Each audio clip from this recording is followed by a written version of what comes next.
Jungkook শেষমেশ মা হতে অক্ষম এমন একটি মেয়েকেই বিয়ে করলেন। সমাজ আপনাকে নিয়ে হাসবে না? এর কথায় জাঙ্কুক ঠোঁট বাঁকিয়ে হাসলো। কোমরে হাত ছুঁয়ে হ্যাচকা টান দিয়ে তেকে দাঁড় করালো একদম নিজের সামনে। পর মুহূর্তেই বলল, হাসার মতো উপযুক্ত কারণ তো খুঁজে পাচ্ছি না কিনতেই হোক। তবে আপনাকে নিজের করতে না পারলে আমি নিজেই নিজের ক্ষমতা নিয়ে উপহাস করতাম। তে অবাক চাহনিতে তাকিয়ে লোকটার হাসি কেমন জানি লজ্জায় যেন গা শিরশিরিয়ে ওঠে, বুক ধরফর করে, হৃদস্পন্দনও বেড়ে যায় দ্বিগুণ হারে। আবার কি বিচ্ছিরি নির্লজ্জের মতো চেয়েও থাকতে ইচ্ছে করে। তে নজর সরালো দ্রুত। জাঙ্কুকের এতটা কাছে হাসফাস লাগে যেন, তবু দৃঢ় কণ্ঠে বলে, কেন? একদিনে কি এমন দেখলেন আমার মাঝে? কেবল আমি দেখতে সুন্দর বলে? জাঙ্কুকের রাগ হলো। হাত জোড়া দিয়ে তের কোমর খিচে ধরলো আরেকটু, দাঁতে দাঁত চেপে বলল, কেন সেটা আপনি জানেন না?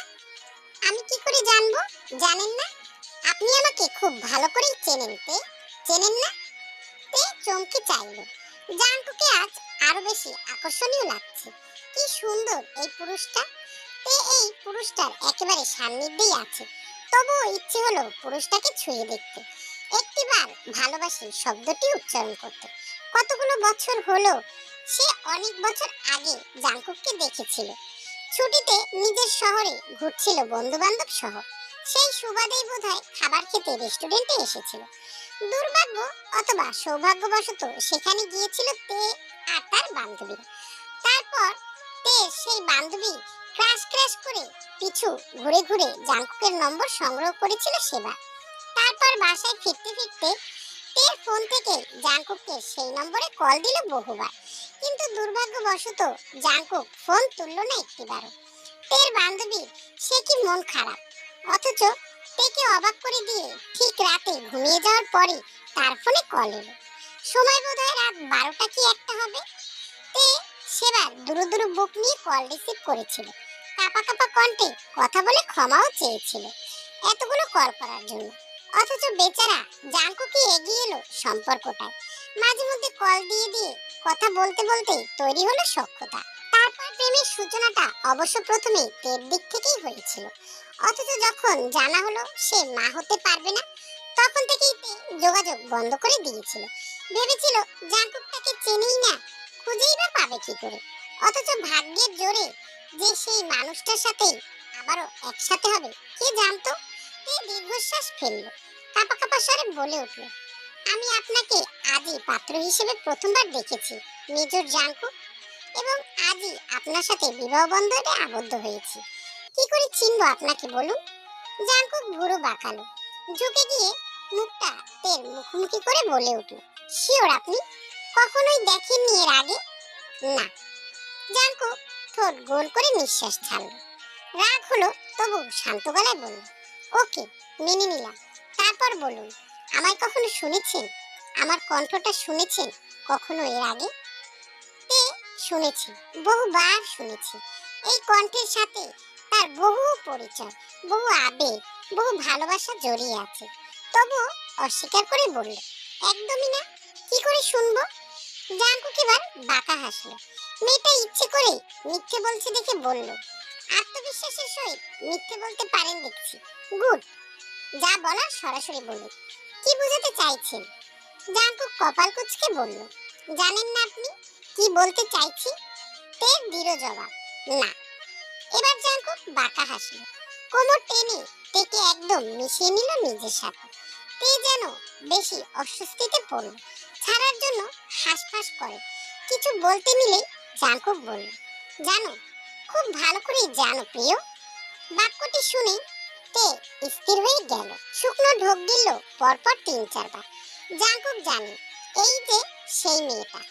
তার মানে জাঙ্কুক সব জেনে শুনেই আজ বিয়ের প্রস্তাব নিয়ে গিয়েছিল।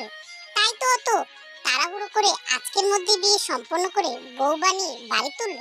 তেই যখন চুপ হয়ে এসব ভাবছে, তখন জাঙ্কুক বলে ফেললো রাগে রেগে স্বরে, আমার এই 2 বছর ঘুরানোর মানে কি? কেন এভাবে আমার সাথে পাষাণের মতো আচরণ করলে? অ্যানসার মিতে। তে ঘাবড়ে গেল। জাঙ্কুকের রক্তচক্ষু বলে দেয় সে রেগে আছে, এবং কথাগুলোতে রাগ মিশ্রিত।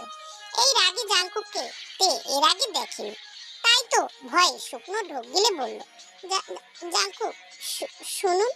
শুনছি আমি। জাংকুক, আপনাকে ভয় লাগছে। কাঁপা কাঁপা কণ্ঠে এটুকুই বলতে পারলো তে। জাংকুক এবার হাসলো, বলল, এই ভয়টা কি আগে পাওয়া উচিত ছিল না প্রিয়? কেন আমায় এতটা সময় দহনে পোড়ালো? কি আনন্দ পেলে এতে? এর শাস্তি যে তোমাকে পেতেই হবে তা আগে ভেবে দেখোনি? তে আবারও ভয় হলো। জাংকুকের রাগ ভয়ঙ্কর, তা তার অজানা এখনো, তবে শুনেছে সে, আজ বোধহয় বুঝতেও পারছে। কাপা স্বরে বলতে লাগলো, আমি বুঝতে পারিনি। আমি ভেবেছিলাম সবটা জানার পর আপনি যদি সম্পর্কটা ভেঙে দিতেন জাংকুক। কারো প্রত্যাখ্যান নেওয়ার আগে নিজেই সরে যাওয়া ভালো নয় কি? তাই আমি। জাংকুক রাগী স্বরে বলল, তাই আপনি মহান সেজে আমার সাথে যোগাযোগ বন্ধ করে দিলেন, সিম কার্ডও বদলে নিলেন, যোগাযোগ করার একটু হিন্টসও রাখলেন না আমার জন্য। এমনকি কোনোদিন আপনার নিজের নামটাও আমাকে বলেন নিতে। ভাবলেন আমি তো কোনোদিন আপনাকে দেখিনি, খুঁজেই বা পাবো কিভাবে? আর আপনি আপনি তো আমাকে ছাড়া খুশিতেই দিন কাটাচ্ছিলেন তে। ইভেন একটু আগেও আপনি অস্বীকার করলেন যে আপনি আমাকে চেনেন। সেলফিশ মেয়ে। সেলফিশরা শুধু নিজেরটুকুই বুঝে নেয়, অন্যদের কষ্ট দিতেই পারে। জাংকুকের রাগ রাগ গলার কথাগুলো শুনে আর শেষের সম্বোধন শুনে তে দীর্ঘশ্বাস ফেলল। এবার আর ভয় হলো না, বরং বলল, হ্যাঁ সেলফিশ। এই সেলফিশ মেয়েকে জীবনে জড়াতে তো আমি বলিনি মেজর জাংকুক। ছাড়ুন আমায়। আমার সাথে সংসার করলে সারা জীবন কষ্টই পাবেন। জাংকুক বুড়ো শিথিল করলো, সরু চাউনিতে চেয়ে বলল, দোষ কে করেছে, আমি নাকি তুমি? আপনার কথা অনুযায়ী আমিই দোষী, তাই বলছি ছাড়ুন। দোষী হিসেবে আপনার রুম ছেড়ে চলে যাই। আপনি নিশ্চয়ই খুব আনন্দিত হয়ে একটি স্বার্থপর মেয়ের সাথে সংসার করবেন না, তাই না? সবচেয়ে বড় কথা, যে মেয়েটা মা হতে পারবে না কোনোদিনও। তাই ছাড়ুন। 2 বছর যন্ত্রণা দিয়েছি, এখন সারা জীবনে যন্ত্রণা দিতে চাই না আর। কথাগুলো বলেই নিজেকে ছাড়ানোর জন্য হাসপাস করতে লাগলো তে। অথচ জাংকুকের হাতের বাঁধন বুঝি এতটাই সস্তা? তে পারল না নিজেকে সরাতে। জাংকুক এবার হেসে হাতের বাঁধন ঢিলা করে বলল, 2 পা বাড়িয়ে দেখাও কেবল। তে কিছুক্ষণ দাঁড়িয়ে থাকলো, তারপর যখন পা বাড়াতে চাইলো ঠিক তখনই জাংকুক ফের খিচে ধরলো এর কোমরটা, বলল, এতটা দুঃসাহস তোমার না হোক প্রিয়, অতটা সাহসী আমি তোমায় হতে দেব না। কি করবেন সাহস দেখালে? জাংকুক বাঁকা হেসে উত্তর দিল, শাস্তি দিব। যেমন? শাস্তি নিয়ে আগ্রহী দেখছি তুমি। তবে দুঃখজনক হলেও তোমার শাস্তিতে তুমি চাইলেই সুখ খুঁজে নিতে পারো, আর আমি তো অবশ্যই সুখ সুখ ফিল করবো প্রিয়। তে বুঝে উঠলো না যেন কিছুই, প্রশ্নবোধক চাহনি নিয়ে চেয়ে থাকলো জাংকুকের পানে।